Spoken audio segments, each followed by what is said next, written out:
just getting started, you're gonna retake it again and really aim for 85 or better. As you retake and master the content on test one, you move on to test two, and now you should aim for a little bit um higher score if possible. If you don't get it, it doesn't mean that you're not ready. It's just that maybe there is a little bit of room for increase of your preparation. Now, as we looked at the questions, right? And there is, let's say, there is a question about adjustment disorder, somatic disorder, malingering, infectious disease, and whatever the question is about, you got the four topics for you to look at it. So if you get the question wrong or right, it doesn't matter. You should really go back to those four topics and review them in more detail. So one question can really turn into four different subjects. Okay. All right. Any further questions before we get started with today's event? All right. So let's go ahead and discuss confidentiality. It's an important topic. You will see um, lots of questions. You might get 3 or 4 questions out of this small subject alone.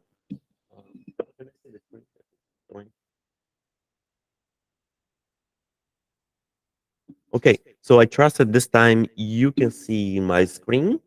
Okay. And this is confidentiality. If you need to talk, please just go on your mic. I cannot see you or you raising your hand. Okay. So this today is about confidentiality, the first topic. This is not so much a slow pace, it'll be more of a fast pace. This content is on our website there.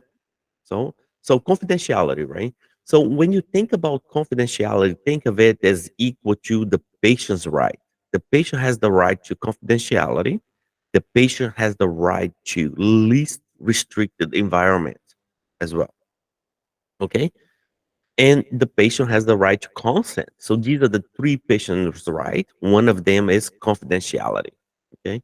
If someone raises your hand there, I cannot see you, but you're welcome to stop me at any time.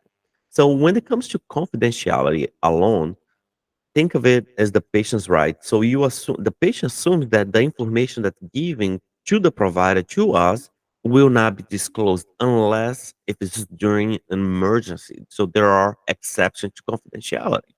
So basically, it requires the provider to obtain the signed medical authorization or consent form to release medical records, even if it's requested by the family, right? So, for example, releasing the medical information, medical chart to a pharmacy requires patient consent. This is huge. Okay, I see topics on this all the time. The practitioner met with the patient, everything seems okay, and which part of the encounter it was a breach of the patient's right? And the silly question or answer will come up as the provider sent the medical information to the pharmacy. Although it seems innocent when we are dealing with real life for test taking strategies, sending information about the patient, even to the pharmacy, is a breach of confidentiality. Okay. So it seems out of place, but there is a reason why it is in a presentation. So please write it down. And this one, I specifically have a hard time um, even stating because it seems so out of place, right? Well, in my organization, I send uh, the patient's information to the pharmacy, but the test, when it comes to the test, it doesn't say the pharmacy is in your organization, right?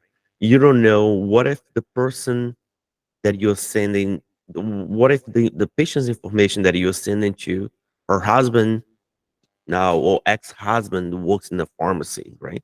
So that can be many reasons. So just questions like that, try not to overanalyze it and just go with the content. That sending information to the pharmacy without proper consent is a breach of confidentiality. So when it comes to HIPAA, really, it doesn't allow a whole lot of things should be said about the patient without the consent, right? Even psychotherapy notes for a patient's condition without authorization is a breach of confidentiality. Now, here is another super high yield information that you need to know.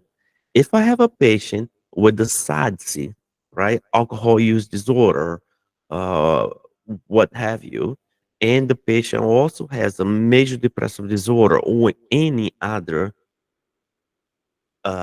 psychiatric condition, now you need two, not only one, you need two separate release of information. Okay.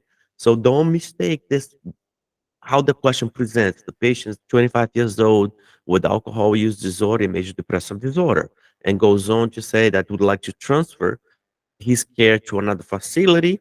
Now, you know, option A is say you know, the provider provides the consent. Option C, it will say two consents or three consents. It can get confusing, right? So know that if two conditions, one, a patient chemicals information, or if the patient has a SADS disorder and a psychiatric condition, you need two consent, informed consent in order to release the patient information. Huge, okay? So right there on this slide alone, it could be two potential questions for you, okay? So when it comes to confidentiality again, it must be signed before any healthcare in any state, right? And what is that? I'm talking about the Notice of a Privacy Practice Act must be signed before any healthcare is provided. Doesn't matter what state. So the notice of a privacy practice statement needs to be signed before a practitioner see the patient initiate the care. So the privacy rules provides that the individual has the right of adequate notice of how a covered entity, i.e., us and the hospital, may use and disclose this information.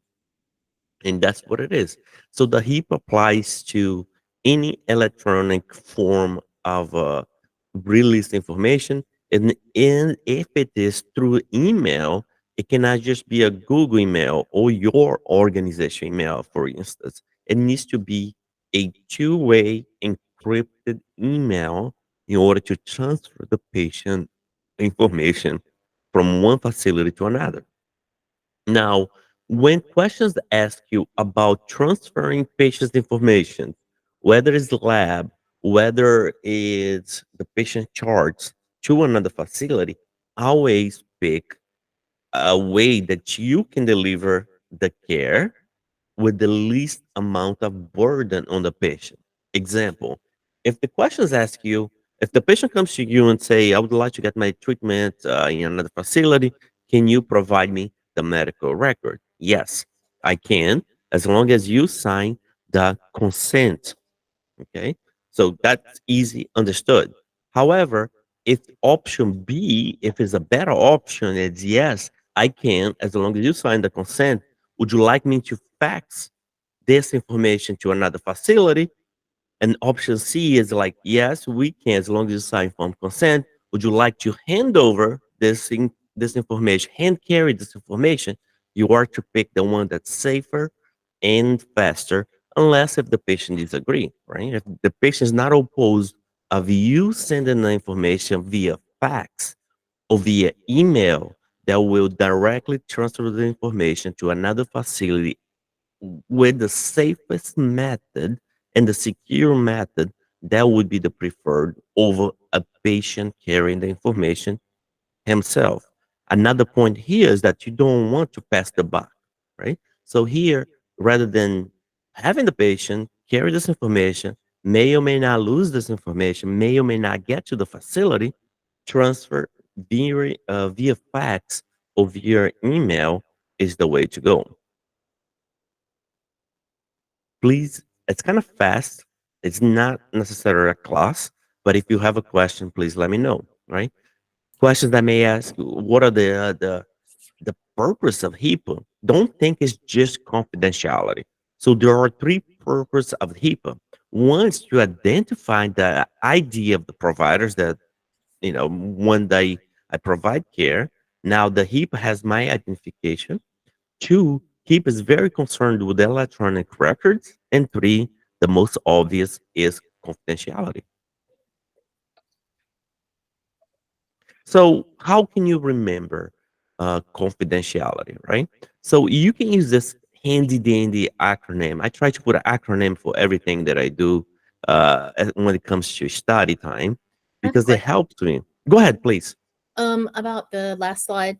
Um, so in real world, like, if it's in an emergency situation, like let's say a patient is with their PCP and they are, confused, slightly disoriented. Of course, they're going to send them to the emergency room. But if they're trying to get any information um, from the PMHNP, because it's on record, then in an emergency situation, is there any leeway with that when you're talking provider to provider? Yes, absolutely. So in emergency situation, which will cover here in a little bit, which are the exceptions to confidentiality. So anytime during any situation, doesn't matter where, real life test scenario in this case, when the benefit outweighs the risk of the confidentiality, you are to release. And there are several instances that will cover later during this presentation in which we should release the information regardless because the benefit of the patient potentially outweigh of the risk of of a breaking the confidentiality. Thank you. Okay, absolutely. Please ask questions anytime. It's fine. I cannot see you. Okay. So we can use this mnemonic. I like to put mnemonics for everything that I do. Doesn't work for you, not perfect. Tell me what is perfect. Tell me what works for you so I can perhaps add to another presentation and make it easier on everyone. So here, when talking about confidentiality, I like to think of red panic. Okay. So the R is for the right. Remember, the patient has the to right to the information, has the right to the least environment, which is not necessarily connected with this, but it's still patient has the right to informed consent, least restricted environment, and has the right to confidentiality. Okay. Let me pause here for a second because I just another thought came to mind. When it comes to teenagers, right? They have the right to confidentiality, but they may not have the right to privacy. So what am I talking about here? Let's say that you have a patient that that you are seeing, a 15 years old female, and then she tells you, I have strong sexual desire towards another 15, 16 years old adolescent, right? So in order for you to keep this bond safe, the patient has the right to confidentiality, and you are not to discuss this information with with the mother or parents. Okay, but the patient does not have the right to privacy in per se. In a good environment, you want to provide privacy and confidentiality, but this is two distinct um, cases. Okay. So, when possible, you provide privacy and confidentiality, but the patient has the right to confidentiality. Privacy is more of a bonus that we like to provide every single time. Okay.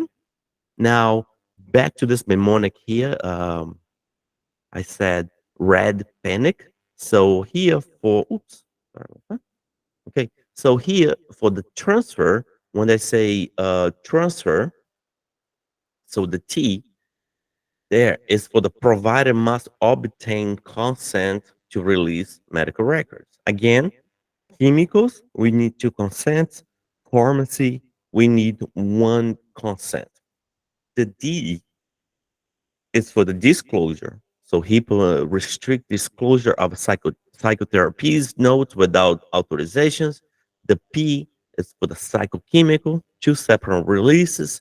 The N is for the notice of a privacy practice, which must be signed before we initiate any care, and the E is for the emails. And remember the HIPAA rules. Remember to fax over providing the chart to the patients. Think about the faster way and the most secure way of transferring the information. And then finally, we get to the confidentiality, right? The purpose of a HIPAA concerns with electronic medical records, confidentiality, and identification of the medical providers, right? Now, breach of confidentiality here, when we talked about the breach of confidentiality is really is a disclosure of an information to a third party without consent. Who are the third party? If my wife asks to see my medical record and I did not authorize, she would also this would be also a breach of confidentiality. Well, but she is your spouse, she has the right. Okay, but in a medical record, everyone needs consent and be authorized to see the medical information. Okay, so patient's information can only be released with the patient consent in writing, or it can be verbal as well. Obviously, we always prefer writing over verbal for many reasons, right? If anyone has a question or just joined us, I cannot see you. Please just talk, speak on a Um, mic. I Hi. I have a question Sure. about Medicare. When it comes to Medicare and Medicaid, I've seen a question similar to that. Do we need a consent for that when you're releasing that information for Medicare and Medicaid, when you're doing insurance information? Nope. And this is we are about to cover right now Okay. that question. Okay. So Thank. I have a question. I please, apologize. Going no back to worries, one of no the earlier. apologies. Go ahead, Well, please. I was in a meeting recently, and so they said right now, because of the Cures Act, that EMR is to be transparent and less and the least restrictive as possible. So my question is, they're telling me that yeah, all the psychotherapy notes and everything needs to go in Epic, which is the charting system that we use. So that Mhm. way, the family practice doctor has a way of knowing what's going on with this patient, etc. Where does that leave us? Because I'm not sure. Yeah, that's an excellent question. I have seen many transformations in healthcare. One of the trends right now is that, right? So I actually do agree with complete transparency. But think of this way, right? Message sent is not the same as message received. So be careful how you words you write it down your information, because let me give you an example here. When I was a baby nurse and I went to the discharge the patient from the hospital, and and the discharge note said that the patient was morbidly obese. Although she was few pound extra, the definition of morbidly obese on the chart information, right? It may not be exactly what the patient thinks or feels about what morbidly obese. So as I'm discharging, reading the discharge information, I read it exactly how it said. It says morbidly obese. The patient felt very insulted, very insulted. So the same goes for this for psychotherapy notes. So try to put it in a way that's always truthful, but in kind of message. I don't know how this is gonna play out in the future, because in the past the patient requests, for example, to see their medical records, right? And the patient has the right to do so, but there is an exception to that.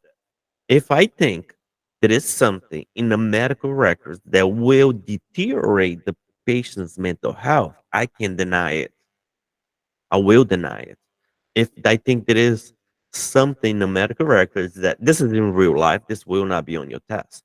Why? Because if the message that's being said specifically about how, let's say, I cannot think of an instance, but I've seen message in the medical records that if the patient reads the they may not handle so well. not necessarily my notes, but it is a provider choice when denying if the provider has a strong, very strong justification for denying. Okay. But anyways, I think that's more of a outside of the topic, but that Okay. is a great topic to discuss because this will be a lot of conflict of interest in the upcoming years for Oh, sure. Right? thank you. Absolutely, anytime. So, what are the exceptions of confidentiality? So, all this information may seem very simple, right? And this entire presentation may seem overly simple, but it's important that you master it because test makers can get a very simple information and completely twist around, looking for the loopholes and make it up hard questions out of nowhere. Really. So when we talked about exception to confidentiality, so the need for information outweighs the principle of confidentiality. So that's number one. When there is an intent to harm one or another, that's another confidentiality that you can break. So this why it's important that before you meet the patient, you let the patient know these are the exceptions to confidentiality. Okay. Your information is secured will only be provided between myself or another healthcare provider directly involved in your case, right? And then we keep it that way. And we say, however, if you disclose that you have imminent danger to yourself or other, I have a duty to warn. That's the Tarasov principle, which may or may not apply to the state to every state, right? Now, if the court orders that I release your information, I have to do so. If there is subpoenas or sooners, I have to release your information. If an attorney involved in the litigation requests this information for the purpose of the litigation, I have to release. Well, and the patient says, well, what about my insurance company? Yes. How else? How could they pay for it? Well, and then another student says, what if I paid cash? Right? We're reading to the question now. Well, if you pay cash, I don't have to, and I would not release your information to the insurance because the insurance has no business of knowing unless if they are paying for the service, right? Otherwise, how could they know what they're paying for? Or if you are meeting a state required mandate condition, which I cannot think of one at this moment, really, for mental health. I can think of many for medical conditions, but for mental health, I don't think I cannot think of one that's mandated. But regardless, it is a mandatory, or you can break confidentiality if that comes to be one. Now, cases of children and elderly abuse, you have to report. No problems there. Well, what if the husband beats down the wife and the wife comes to you and says, this happened and in this way I have this bruise in my face. Are you going to pick up the phone and call the police? No. Okay. You are not. The patient needs to allow you to do so. But why is that? That seems pretty unfair, doesn't it? Well, because the older adults and the elderly or children, they cannot defend themselves. While the adult female, she may choose to report or not, but it's not you're not mandated, or you should report the cases if you have not received a if the patient has not agreed to do so. Okay, may seem a little bit contradictory, right? But that's There what the was, law says. Go how do ahead, please. how do you differentiate so the duty to warn, and there was a question on Mm-hmm. test one, and it was like Sure. a 23-year-old patient, and he had bipolar, and it's the answers were like well, the ones that were, dwindled down were to call the police and report the intent to harm or let the father know about the patient's intent to harm. So and the answer was call the police and report. So how does that align with the Tarasoff Okay. Act? So the reason for that answer is kind of convoluted, but think of this way. There are states in which the Tarasoff principle does not apply. The Tarasoff principle states the duty to warn, the duty to report when there is an imminent danger of one or another person.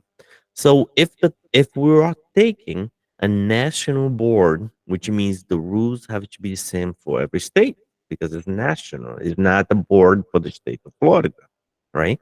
So because of that, the right answer will always be two of them, and they can never be the same question. The right answer will always be the silly answer, which is contact the your state board of nursing, which is silly, and sometimes even will get a lot of people because if you have not taken a course that warns you of this possible answer, I would never pick this answer. You know, let's say I went to the school and I was the smartest, folk. I was the smartest person in school ever. Yet I would never pick an answer like that because it seems silly. So why would I call my state nurse, my state nursing board of nursing if they never answer the phone to begin with, right? Well, I'm not gonna say which state is that, but anyways, so it seems silly, but the rationale for that is that you have to verify with your state so that way you're not breaking the confidentiality or even causing some harm, which I cannot think of a way of doing so, but that's the rationale because it's naturally. Now, the second answer, that's a sure answer for every question that implies safety, is calling the police. You have the right to call the police, and the police would do immediate safety action. Would be even a better choice than calling the nursing state board of nursing, right? Because what they're gonna do, they're gonna call the police. So that's the reason why. Now let's think about this. In that question specific, the patient is 23 years old. When someone is truly, truly manic, they may have hallucinations, they may have psychosis with mania as well. Not very common, but quite possible, right? They are highly agitated, and let's say one of the answer choices was to inform the father, which was in this question that you were talking about, right? What if the father is an elderly person? What if something happens after you inform the father? Who's Are you at fault? Most likely, right? Because the father, being a father, he was like, no, I lived with my kid for the past 27 years and nothing has happened. He's just playing around until he's not. Okay. So always boils down to two answers: calling the state board of nursing, option one, or option two, calling the police. Okay. Now, exception to confidentiality, I just want to recap: when the risks outweighs the benefit, when there is intent to harm one or another, when it's ordered by the court, when there is a given attorney in the litigation, when there is an insurance issue, or when this is state required, or children and elderly abuse. Let's summarize this with the ethics. Ethics mnemonics. E is for emergency. The T is for the threat to intends to harm self or others. The H is the hearing, the courts of humans and consumers. The I is for insurance. The C is for conditions, meeting state requirements, mandatory reporting of disease. And the S is for safety in the case of a child or elderly abuse. Ethics stands for the confidentiality acronym. Now, this is just of a slide out of nowhere, which ties to the previous training, which was the differentiation between the scope versus the standard of practice, which, by the way, is super high yield. You need to know very in detail the difference between the state, the standard versus the scope of practice, right? I'm not going go through this, but this is more specifically associated with the standard. Okay. So when you think about the standard, there's an acronym here that I put in, which is GJPLC or GJ Plunk, which is for the standard. And when you think of about the standard of nursing, think about ANA. Okay, it's national. Is a way to judge. The P is for the protocols, which stands for legally described, for example, protocols or guidelines. The L is the law requires the PMHNP to carry reasonable, prudent criteria, and the C is providing high quality care consistent with established standard. We have a This is question, just a yeah. Please go ahead. Fatma. Yeah, I have a question. When it Please. comes to minor confidentiality, Mhm. I am sometimes confused how we are going to release that information to family versus court, and especially with the family, the minor's confidentiality. I know they have right to um, right to maintain confidentiality, Mhm. but what See, is the line when it comes to providing care to minors? so they have the right to confidentiality, right? So can you give me an example more specifically? Can you, Let's yes, say like a a minor means, like, let's consider 14 years old or 13 years old. Uh, Female comes to you and shares the information that says, please don't share with my family. mhm. Mostly in teens, they don't want to share that information with the family. But when it comes to exceptions, do I need to warn the patient? Yes, Tell the patient that here are some exceptions that I will be sharing your information. absolutely. Okay. Absolutely. So the same thing with the adults. You always share that there are exceptions in which X, Y, and Z have to share this information. However, our information is very confidential. Well, what if my mother comes to me, to you, and asks if I talked about X, Y, Z? My answer is, man, I cannot confirm or deny that we talked about this subject. Right. So here it comes why. So there's 2 points Okay. into this. Thank Point you. number one, the reason why you do it is to build rapport. You want to build the trust. So by building the trust is related to the confidentiality when it comes to team. The other point was that what was the other point that I wanted to mention? Okay, so the other point is that before you release the information, you have to ask the teenager if it's okay. I may let you know if you if the teenager allows me to speak about that. Well, I'm the paying person. Yes, you are, but she is the customer. Okay. Or he is the customer. So when the point that I wanted to bring up is that when when I start an interview with a teenager, I usually start with both of them in a room if the teenager is okay. And then I have to get the gist of it. And then I ask mom, dad to step out, and then I just talk to the patient alone. Can be vice versa. I can start with the patient alone and then bring mom in. Yes, absolutely. Usually I do both together, you know, and then I go, would you mind stepping out so I can talk to your child alone and discuss some issues? But I warned them in the beginning of the interview, so that way, it's not like in the middle of the interview, I just ask the mother to step out. I just say, hey, usually this is how we begin. I'll have both of you guys in a room. You don't have to share things that you don't want to. If it's very private, just share with me at later time. Then I talk to the mother individually and I talk to the child individually. But I'll ask one of them to step out so I can have alone time. That way, confidentiality and the person can feel at ease. Okay. Well, Uh, go ahead, please. yeah, one more question. Since we are Mhm. preparing for the exam, can you give us a hint? What is waiting? What kind of question might they might ask during the exam when it comes to minor confidentiality? What's the reason? Two things, right? That we're likely to ask. Two things that I mentioned was to build a rapport. Patient has the right to confidentiality. Otherwise, why would the teenager disclose anything that they may not want in the family?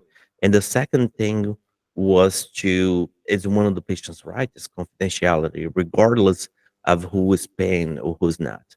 Mhm. Here on this presentation alone, you may get even more than five questions. We mentioned about pharmacy. We mentioned about um, two consents. That's probably already two questions right there. We Mhm. talked about confidentiality. There will be questions about the confidentiality, especially the silly questions where the insurance may ask you to release the information because it sounds, if we're not really thinking the reason behind that, sounds kind of silly. But anyways, I'm not saying there will be insurance related, but the confidentiality, the patient is laying down, found laying down on the ground, and now you need to share this information. Is that okay or not okay? Yes, it's okay because it outweighs the risk of confidentiality. Okay. Okay. Thank So you. that this presentation alone, which is just like any other presentation, there is nothing special about it, comes fully packed with everything that's on all my presentations is most likely in one way or another you will see on the board. It may not be the same example, but the content I guarantee you that you will see it. Think of the all the presentation. They still may be a whole lot. They all high yield presentations. There is nothing that we talk about herbs, right? Herbs, you will see a question, but do I ever talk about herbs unless if it's kava, which has liver conditions and other interactions? I don't talk a whole lot because there are 50 different herbs. There is no way I would know which one will be on a test. So might as well throw the question out. Let's focus on small presentations that you may get 10 questions on, right? Had a question Sure. on is the um reporting exception on abuse or neglect of a child or the elderly or dependent adult, is that federal? Is that state by state? Now that's federal. That's federal. So those You have, those yeah, would be the exceptions, right? yeah. Those are all federal. This is all federal. Applies to every state. Okay, thank you. Unless if a state that I never heard of would be, make the silly decision, say, hey, if the children's being abused, you don't have to report. I mean, no, but it's absolutely all federal. Great question though, because we never know, what one state, Connecticut, may change the rules, and we'll never know, right? Because I don't practice in Connecticut. So let's do a check on learning here. We did not cover the ethics. Uh, we did not cover some of these terminologies here, but we will cover on the next few slides. So the PMH has provided the patient medical records to her husband. The patient has to authorize him to assess them. In doing so, the PMHNP has followed the principle of a therapeutic relationship. Basically, which principle has the PMHNP has followed in this example? A is non-maleficence. B beneficence. C is it confidentiality, or D empathy? So go ahead, please, and add this to the chat box, your best answer choice.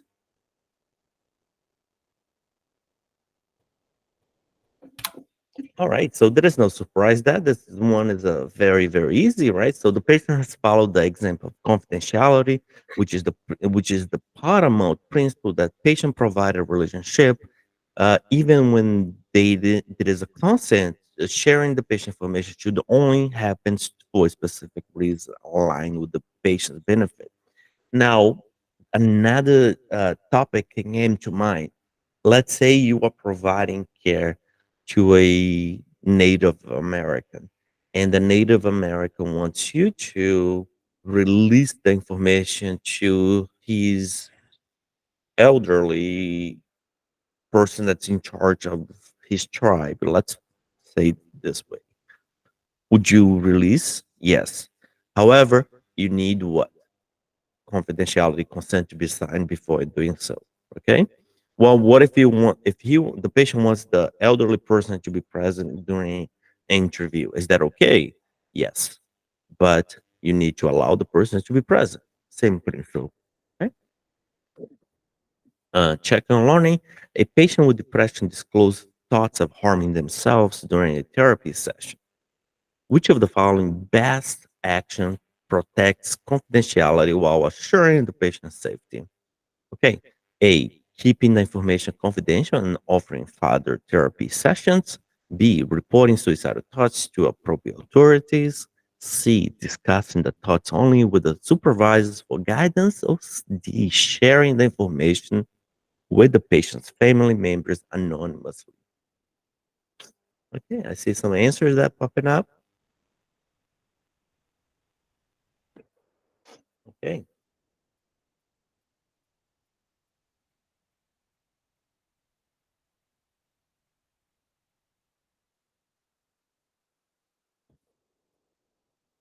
Okay. Um, did anyone pick anything other than B? If you care to share your thoughts, would be good. But if not, while confidentiality is important, the duty to protect the patient supersedes its case. Reporting suicidal ideation with the patient's understanding minimize the risks and promotes safety while respecting autonomy. So I cannot see all the answers. I cannot see the chat box, but the correct answer is B. Unless if anyone has a different rationale. And remember, right, wrong, it's irrelevant. You know, the good thing about sharing rationales, when you are in our course, there is a session when you finish each video that you can share your mnemonics, that you can share a better way of learning. And many times you guys come up with better ideas than I possibly can. You guys are so many. You can always come up with something that's useful to me or useful to your colleagues. So sharing the information, supporting each other, we always is stronger as a community than any one person alone. Okay? All right, let's do another check on learning here. A therapist observed the patient exhibiting signs of a child abuse during a session. What is your next action? A.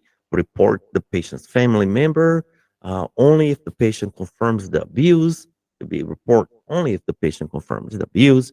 Report C. Report that to the appropriate child protective service, regardless of the patient's wish. Or D, report if the abuse is ongoing and severe.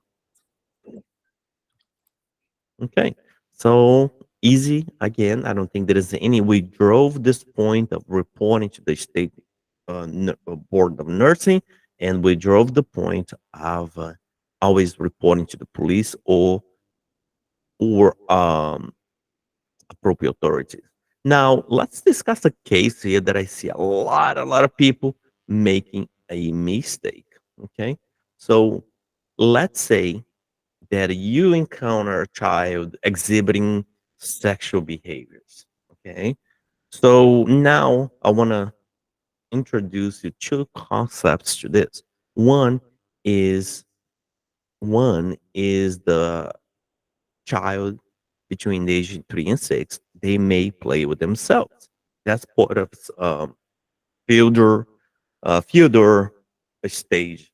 It's the phallic stage, and that's odd. That's very odd because in our mind, how we see care or how we see the world in our culture, that would not be normal.